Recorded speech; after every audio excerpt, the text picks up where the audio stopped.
এই মুহূর্তে দুর্গা কমিটিদেরকে কেন্দ্র করে বড়সড় একটা আপডেট এসেছে। কোন কোন দুর্গা কমিটি এবছর টাকা পাবে আর কোন কোন দুর্গা কমিটি এবছর টাকা পাবে না, ইতিমধ্যে জানিয়ে দেওয়া হয়েছে একটা বার্তা। কোন কোন দুর্গা কমিটি যে যোগ্য এবং কোন কোন দুর্গা কমিটি যোগ্য নয়, আপনারা নিজে থেকেই জেনে নিতে পারবেন। এর জন্য শর্ত দেওয়া হয়েছে। কি কি শর্ত এসছে, আপনি কিভাবে জানতে পারবেন যে আপনার দুর্গা কমিটি এবারে টাকা পাওয়ার যোগ্য কিনা, চলুন বিস্তারিত আপডেট জানা গেছে, দেখে নেব। সেখান থেকেই বলা হচ্ছে, রাজ্যে ক্ষমতার অলিন্দে পালাবদলের পর প্রথম দুর্গাপূজা। ইতিমধ্যেই খুঁটি পুজো সেরে প্যান্ডেল বাঁধার কাজ শুরু হয়ে গিয়েছে বিভিন্ন জায়গাতে।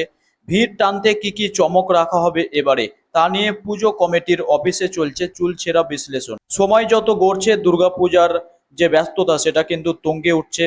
আর এসবের মধ্যে রাজ্যের বহু পুজো কমিটি অধীর আগ্রহে যারা অপেক্ষা করছে তাদের জন্য আজকের এই আপডেট। মুখ্যমন্ত্রী শুভেন্দু অধিকারী অবশ্য আগেই ঘোষণা করেছিলেন যে রাজ্যের আর্থিক অনুদান ছাড়া যাদের পক্ষে পুজো আয়োজন করা সম্ভব তারা নিশ্চয় করুন, কিন্তু যাদের পক্ষে সম্ভব নয় তারা অবশ্যই টাকা পাবেন। এবার সব থেকে বড় প্রশ্ন হচ্ছে যে রাজ্য সরকার কিভাবে বুঝবে যে কাদের পক্ষে সম্ভব আর কাদের পক্ষে সম্ভব নয়। তবে যেটা জানতে পারা যাচ্ছে যে যে সমস্ত পুজো কমিটির বাজেট 10 লক্ষ টাকার কম থাকবে তারা রাজ্য সরকারের এই আর্থিক অনুদান পাবে, আর যাদের বাজেট 10 লক্ষ টাকার বেশি তাদের আর্থিক অনুদান মিলবে না রাজ্য সরকারের তরফ থেকে এই টাকাটা। তবে যেটা জানতে পারা যাচ্ছে যে আবারও শীর্ষ পর্যায়ে আবারও একটা আলোচনা হবে, এরপরেই তারা যে তাদের চূড়ান্ত সিদ্ধান্ত সেখানে পৌঁছাবে রাজ্য সরকার। তবে আরো একটা চিন্তা অনেকের মনে ঘুরছে যে প্রতিবারের মতো এবারও কি আর্থিক অনুদানের যে পরিমাণ সেটা কি বাড়বে। সেক্ষেত্রে একটা আপডেট পাওয়া যাচ্ছে যে গত বছরে রাজ্যের প্রায় 45,000 কমিটিকে 1,10,000 টাকা করে দিয়েছিল তৎকালীন সরকার।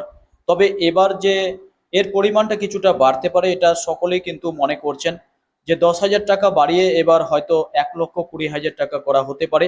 তবে সব পুজো যেহেতু অনুদান পাবে না, সেক্ষেত্রে বেশ কিছু কমিটি এবারের যে তালিকা সেখান থেকে বাদ যাবে।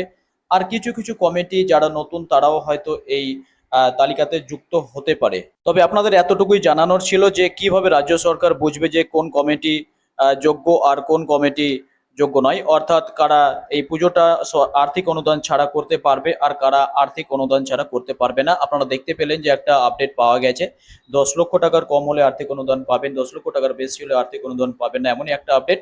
তো এতটুকুই, যদি আরো নতুন কোনো আপডেট আসে অবশ্যই আপনাদের জানিয়ে দেবো। তাই চ্যানেলটাকে সাবস্ক্রাইব করে রাখবেন। ফেসবুক থেকে যদি দেখছেন অবশ্যই পেজটাকে লাইক এবং ফলো করে রাখবেন।